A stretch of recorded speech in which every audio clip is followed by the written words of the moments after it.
And so let's talk about that. I know that's something you mentioned was the difference between natural slate and synthetic. That I'm guarantee there's a lot of people listening to this that may not know the difference in experience, either Mhm. installing it or selling it. So let's break the differences down. Absolutely. So synthetic, the value, added is it is a lighter weight product. It is a plastic, typically plastic or rubbers.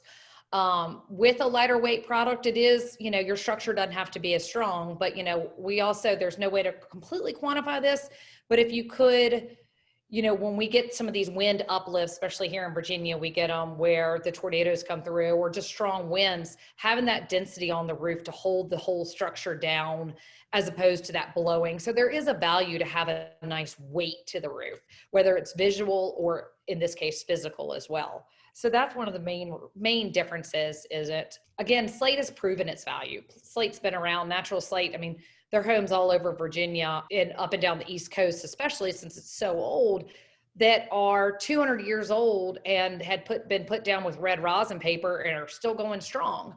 The roof might have, some of the metal valleys might have come apart, but that's about it. So, we try and make sure people understand Slate's done the work. Slate's proven itself. Slate is, you do have to hand install it with a hammer and nail, but I know a lot of roofers that I've worked with that are, when they're doing synthetic installations, they're also doing a hammer and nail and they're curling the slates or the synthetics because they're worried about them pinching and curling up later. So again, you technically can put synthetic on with an air gun, but a lot of people are doing hand and nail. So then there's the same thing too.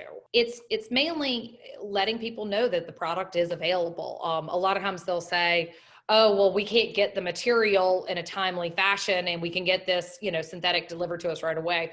We keep anywhere from 2 to 3,000 to 4,000 squares in stock at any one time, so that we can meet those demands, so that that doesn't become an excuse. We found that too many times, if you say, if a roofer comes onto a job and says, "Hey, I can get to your roof, but I can't get the material, it's going to be, 8 weeks," then they're going to go with something else because they're going to want to push the job forward.